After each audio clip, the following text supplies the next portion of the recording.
Citoyennes, citoyens, bonjour. Aujourd'hui, nous allons découvrir une planète où sévissent des vents qui soufflent à plus de 30 000 km/h. On verra ensuite les efforts menés en Chine pour développer des stations solaires orbitales. On parlera de l'organisation du New Space européen et de gravité artificielle qui va faire l'objet aujourd'hui d'une nouvelle expérience. Allez, c'est parti, générique.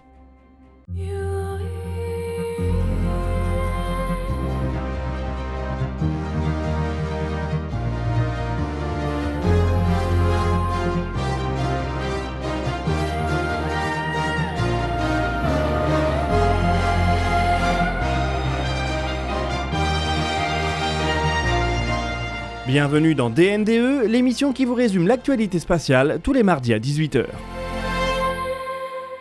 Juste avant de plonger dans les actualités spatiales, un petit mot sur notre sponsor du jour, Opera.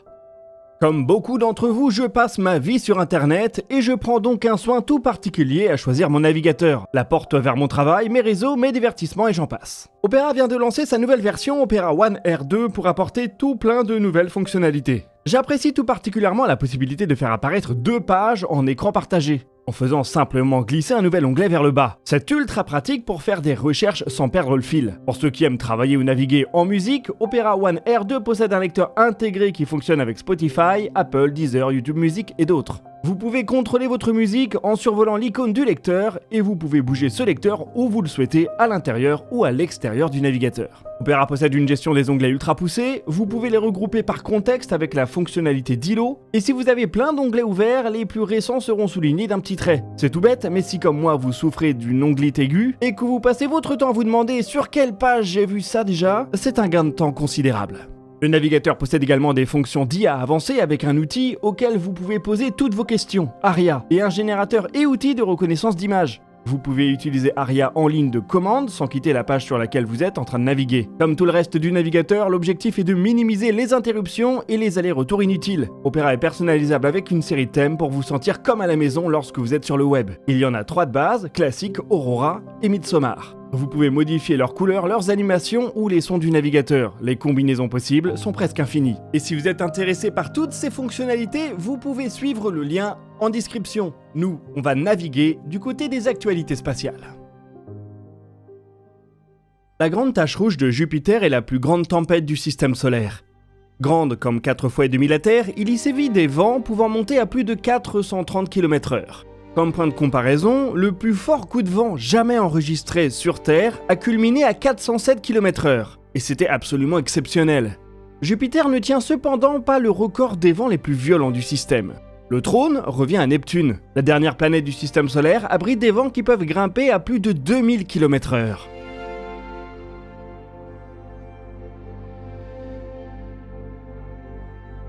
Ces vents supersoniques sont difficiles à imaginer. Pourrait-on y naviguer avec un de nos aéronefs ? Pourrait-on y récupérer leur énergie éolienne ? Ces questions ont peu de sens vues depuis la Terre. Il semble toutefois que Neptune soit loin, très loin, de représenter le cas le plus extrême de l'univers.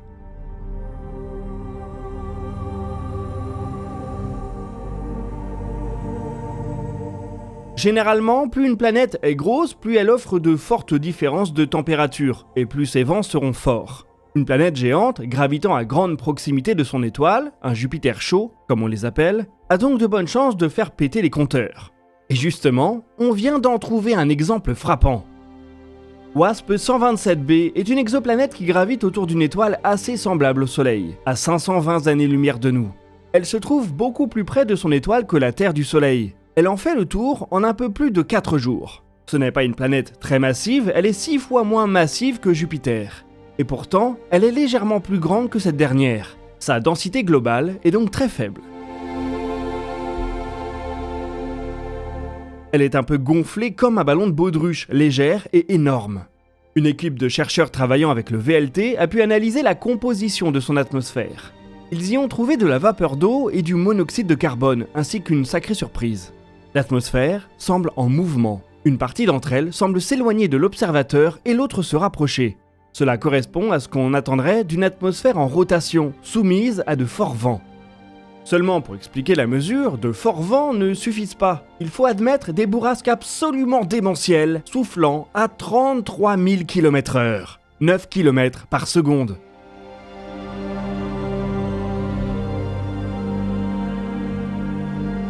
Si de tels vents soufflaient sur notre planète, et si vous étiez capable d'y ouvrir une voile, la vitesse que vous prendriez serait suffisante pour vous mettre en orbite. La voilà la fusée à énergie renouvelable, mue par le vent. Bon, trêve de plaisanterie. Ce record absolu est probablement dû à la position unique de WASP 127b. Si près de son étoile, elle est en rotation synchrone, c'est-à-dire qu'elle a une face en permanence dans le jour et une face en permanence dans la nuit. Son atmosphère est donc très chaude d'un côté et très froide de l'autre. Enfin, justement, les vents hypersoniques sont un moyen de réguler un peu la température. Ils permettent à la chaleur de voyager jusqu'à la face nuit et permettent de diminuer un peu les extrêmes. La face jour reçoit un vent refroidi par son passage sur la face nuit, et cette dernière reçoit un vent réchauffé par son passage sur la face jour. Le fait que WASP 127b soit une planète très peu dense joue aussi probablement. Le record va en tout cas être difficile à battre. Je ne sais pas s'il existe un modèle qui limite les vitesses possibles que le vent peut adopter sur une planète, mais on est dans cet exemple probablement plus proche de la limite haute que de la limite basse. Le vent de WASP 127b est par ailleurs en super rotation. Cela signifie qu'il fait le tour de la planète plus vite que cette dernière fait un tour sur elle-même. WASP 127b étant en rotation synchrone, ces années ont la même durée que ses journées, 4,2 jours terrestres. Les vents, eux, peuvent faire un tour de la planète en seulement 17 heures. Cela doit créer des dynamiques fascinantes entre les différentes couches de la planète. Malheureusement, on est déjà à la limite de ce qu'il est possible de déduire avec les instruments actuels à 500 années-lumière de nous. Les prochaines générations de télescopes pourront peut-être apporter de nouveaux indices, de nouveaux composés dans l'atmosphère, ou des estimations de température sur les différentes faces. Il reste fascinant de voir à quel point l'univers peut être divers, au-delà de ce qu'on connaît dans le système solaire. C'est à se demander s'il y a chez nous une planète incroyable qui ferait halluciner des civilisations venues d'autres systèmes. Qui sait, c'est peut-être la Terre, avec sa lune géante, ses océans et ses climats variés.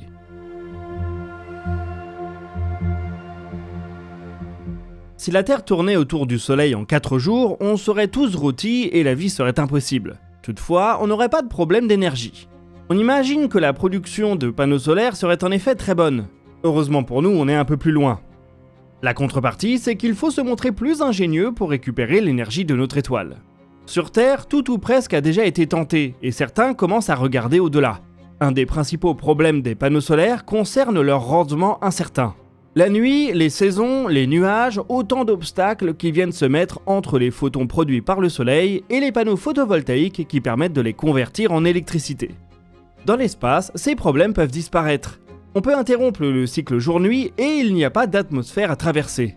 Aussi, dès les premiers âges du spatial, une idée un peu folle est née. Construire des centrales géantes en orbite qui ramèneraient leur énergie vers la Terre. L'idée paraît enthousiasmante, mais la mise en pratique s'annonce drôlement compliquée. Une centrale solaire, c'est une mégastructure et assembler des mégastructures dans l'espace est une tâche extrêmement complexe. L'exemple le plus parlant est la Station Spatiale Internationale. Au final, pas si grande que ça, sa construction et son assemblage ont coûté plus de 100 milliards de dollars, auxquels il faut ajouter chaque année quelques milliards de maintenance et d'opérations.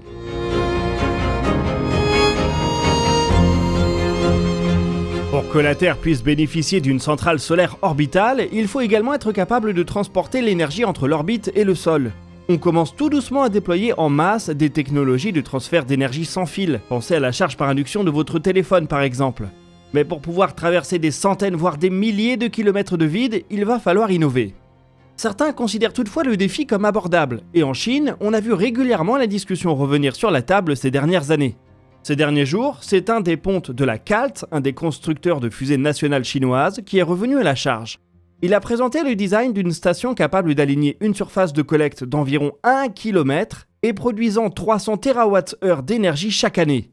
La France consomme dans son ensemble environ 400 TWh d'électricité par an. Une telle centrale pourrait donc presque subvenir à elle seule aux besoins de l'Hexagone. Bien entendu, les choses ne sont pas si simples.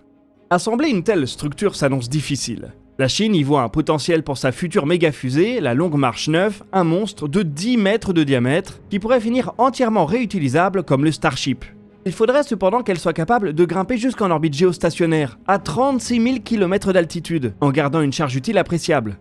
Une station solaire en orbite basse ne pourrait en effet fonctionner que de manière intermittente. Elle ne servirait pas à grand chose lorsqu'elle survolerait des océans ou des nations rivales. L'autre gros défi, c'est bien sûr la transmission de l'énergie. Des tests sont effectués régulièrement avec des faisceaux micro-ondes. En Europe, Airbus a fait une démonstration de transmission sur 36 mètres. Il reste donc à multiplier la distance par 1 million. Rien que ça.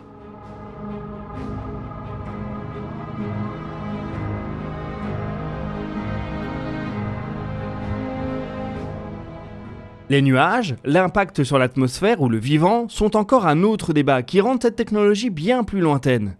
On verra à l'ère des méga-fusées si c'est le type d'infrastructure qui peut justifier des centaines ou des milliers de lancements annuels. Pour accélérer la cadence de lancement, il faut déjà être capable de le faire techniquement. En Europe, on a connu un gros trou d'air, mais on semble enfin voir le bout du tunnel avec l'entrée en service d'Ariane 6 et le retour en vol de Vega C. À ça s'ajoutent tous les nouveaux entrants. Le fameux New Space qui a bien poussé ces dernières années. Il commence tout doucement à arriver à maturité et on devrait voir les premiers tirs en 2025. Seulement, tout le monde le sait, il y aura une période de consolidation. Les nombreuses entreprises qui sont nées depuis 5 à 10 ans ne survivront pas toutes. Il faudra fusionner, se faire racheter ou faire faillite.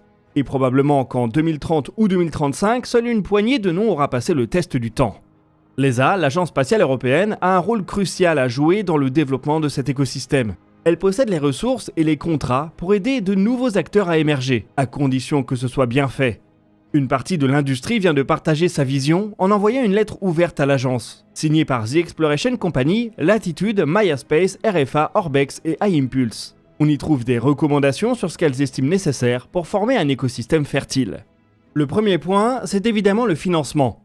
Si l'Europe veut un écosystème du New Space similaire à celui des États-Unis ou de la Chine, elle doit y injecter des moyens comparables. L'ESA est ainsi appelée à débloquer des fonds conséquents, se comptant au moins en centaines de millions d'euros. L'accès à Kourou pour les entreprises privées devrait être facilité, et l'Europe devrait être prête à lancer également des charges utiles institutionnelles depuis d'autres pas de tir situés en Europe du Nord. Enfin, le financement devrait passer en majeure partie par des contrats de lancement et de démonstration, un peu à l'américaine. Le New Space européen ne veut pas des subventions, mais des contrats de mission. À ces 3 points généraux, la lettre ajoute d'autres recommandations. Limiter le nombre de lauréats pour ne pas disperser les efforts, ne pas imposer de capacité de charge utile, laisser le marché décider de ce qui est le plus pertinent, implémenter une culture de la vitesse pour se donner une chance de rattraper Chinois et Américains. L'Europe est appelée à récompenser les succès techniques et commerciaux pour faire émerger les acteurs les plus prometteurs. Alors, tout le New Space européen n'est pas sur la liste, mais ses recommandations ont du sens. Elles visent à reproduire ce qui a fait le succès du mouvement outre-Atlantique. À voir si l'Europe sera sensible à cette voie et si elle ne prendra pas trop longtemps à faire changer le paquebot de cap. Parmi les autres acteurs du New Space européen, il y en a un qui s'apprête à faire une première démonstration. Isar Aerospace est une entreprise allemande qui a bénéficié d'un financement assez important depuis sa création en 2018.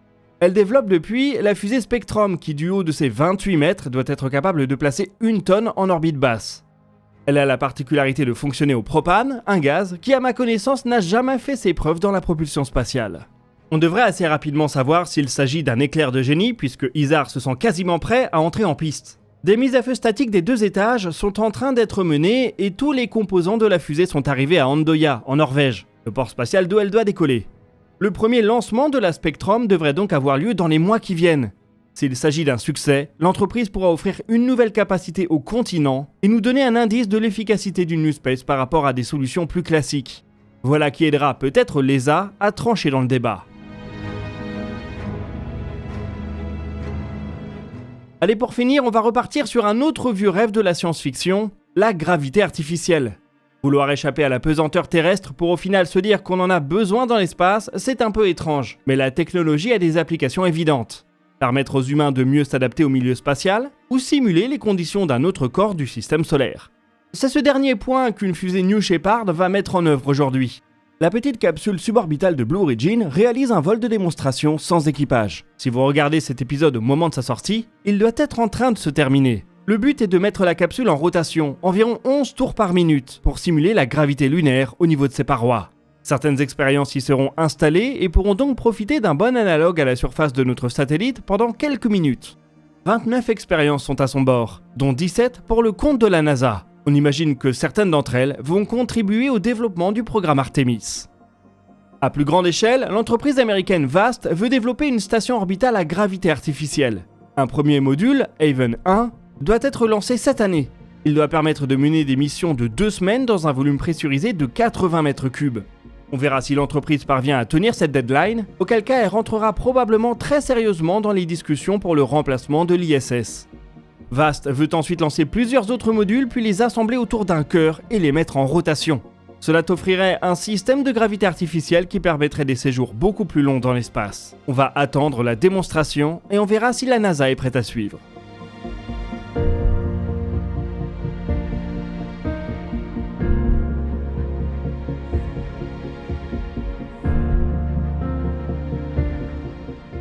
Voilà, c'est déjà la fin de ce DNDE. Encore merci à Opera d'avoir sponsorisé la vidéo et n'hésitez pas à retrouver l'offre de notre sponsor directement en description. N'hésitez pas à partager vos questions et vos remarques dans les commentaires, nous y répondrons dans une prochaine vidéo. Vous pouvez consulter la description pour retrouver nos sources et nos réseaux sociaux. Quant à nous, on se donne rendez-vous jeudi prochain pour un nouveau dossier de l'espace. Et d'ici là, citoyennes, citoyens, portez-vous bien.